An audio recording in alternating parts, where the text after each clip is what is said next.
For a very long time, I've said that the stock market is pricing events 3 to 30 months off into the future. And people often ask me, what the heck are you talking about?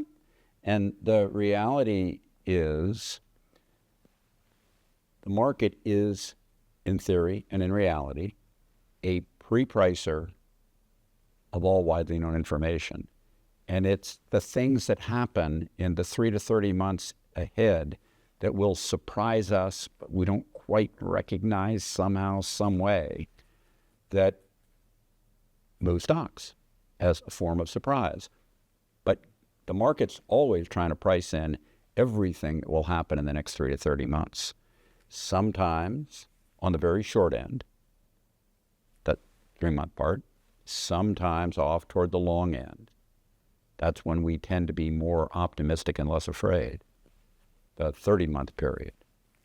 But take, for example, when COVID hit. When COVID hit, the market had a very short, very sharp, long break that's unlike normal bear markets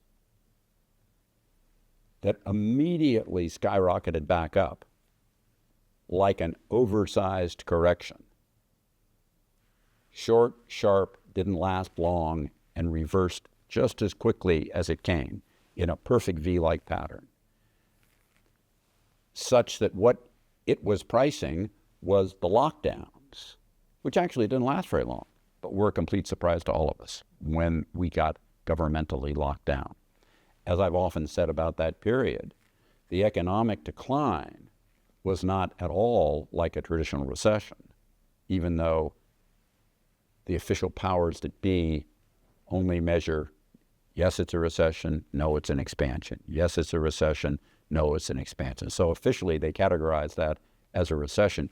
It really, I always used the phrase at the time, it was a contraction governmentally shut down, not a classic recession, not a business cycle event.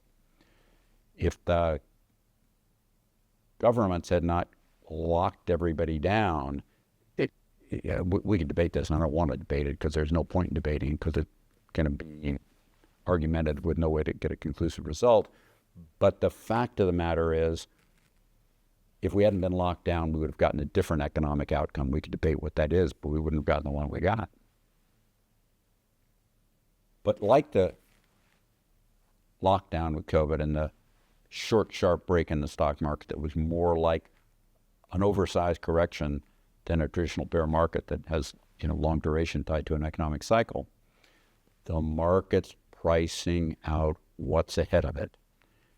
The market's falling before we got the lockdowns. Somehow it's sensing it's up. And it prices that pretty well. What you should always be doing, and I've said this for decades,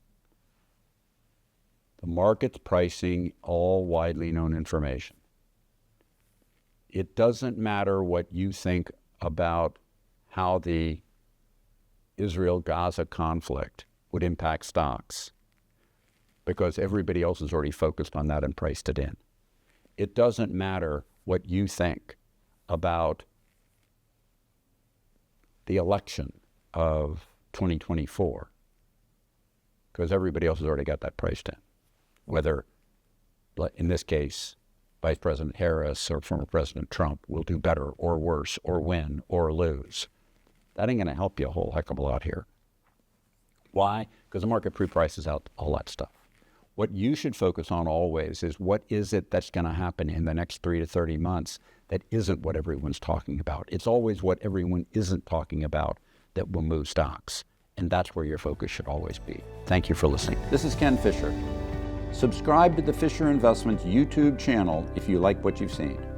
Click the bell to be notified as soon as we publish new videos.